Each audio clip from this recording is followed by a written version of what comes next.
परभणीचे जिल्हाधिकारी रघुनाथ गावडे हे नित्यनियमाप्रमाणे आपल्या कार्यालयात बसून दैनंदिन कामे करीत होते.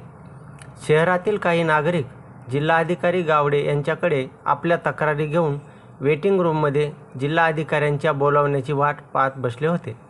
तक्रारी समस्या असलेल्या अभ्यागतांना आत बोलावण्यात आले. ते आपल्या तक्रारी घेऊन जिल्हाधिकारी गावडे यांच्या दालनात प्रवेश करणार की मागून एका कर्मचाऱ्यांनी त्यांना आवाज दिला, थांबा थांबा, आत जाऊ नका. आपल्याला का अडवले जात आहे? तक्रारदार नागरिकांनी मागे वळून बघितले तर त्या कर्मचाऱ्यांनी सांगितले, साहेबांची बदली झाली, आत्ताच बदलीचा फॅक्स आला. उपस्थित तक्रारदारांना नेमके काय घडले हेच कळले नाही.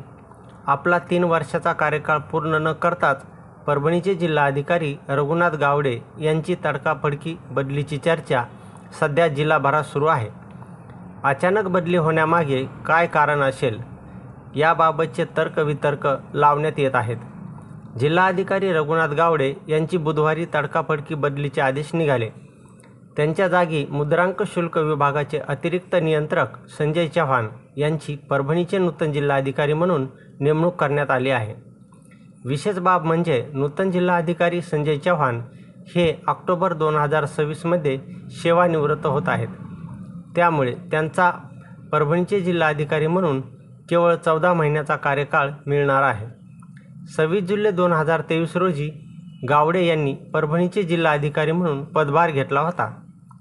2024 मध्ये झालेल्या लोकसभा आणि विधानसभा निवडणुका त्यांच्या नेतृत्वाखाली पार पडल्या. त्यांचा कार्यकाळ हा केवळ 2 वर्षे आणि 1 महिना एवढाच राहिला. गावडे यांची परभणीतील कारकीर्द वेगवेगळ्या कारणाने गाजली. गावडे यांचा जिल्हाधिकारी पदाचा कार्यकाळ या ना त्या कारणाने चर्चेत राहिला आहे. शेलू व जिंतूर तालुक्यातील समृद्धी महामार्गासाठी संपादित जमिनीला वाढीव मावेजा न देणे हे जिल्हाधिकारी गावडे यांच्या बदलीमागे एक कारण असल्याची चर्चा आहे.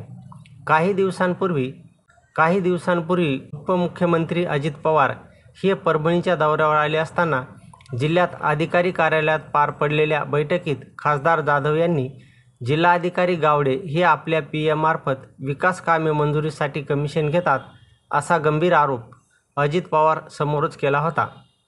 याची जिल्हाभरात मोठी चर्चा चालू होती. जिंतूर व शेलू तालुक्यातील समृद्धी महामार्गासाठी संपादित जमिनीला वाढीव मावेजा मिळावा अशी शेतकऱ्यांची मागणी होती. यावरून शेतकऱ्यांनी जिल्हाधिकारी कार्यालयातील बैठकीत गावडे यांना धारेवर धरले होते. संतप्त शेतकऱ्यांच्या प्रश्नाच्या भडीमारामुळे गावडे यांनी बैठकीतून काढता पाय घेतला होता. समृद्धी महामार्गाच्या या बाधित शेतकऱ्यांनी जिल्हाधिकाऱ्यांच्या मोठ्या प्रमाणात मुख्यमंत्र्याकडे तक्रारी केल्या होत्या. हेही एक कारण त्यांच्या तडकाफडकी बदलीचे असल्याची चर्चा होत आहे. काही दिवसांपूर्वी महसूल कर्मचाऱ्यांच्या झालेल्या बदल्या या समायोजन पद्धतीने न झाल्याचा आरोप राज्य महसूल कर्मचारी संघटनेच्या वतीने जिल्हाधिकारी गावडे यांच्यावर करण्यात आला होता. याबाबत विभागीय आयुक्ताकडे तक्रार करण्यात आली होती. तक्रारीवरून विभागीय आयुक्तांनी गावडे यांच्या चौकशीसाठी अतिरिक्त आयुक्तांच्या अध्यक्षतेखाली चौकशी समिती नेमण्यात आली होती. हेही जिल्हाधिकारी गावडे यांच्या तडकाफडकी बदलीचे कारण असू शकते अशी चर्चा जिल्ह्यात सुद्धा होत आहे. एकंदरीत गावडे यांच्या बदलीचा अंदाज जिल्हाधिकारी कार्यालयातील अधिकारीच काय खुद्द गावडे यांनाही आला नव्हता. पण अचानक आलेल्या बदलीचा फॅक्सने जिल्हाभरात चर्चांना उधाण आले आहे.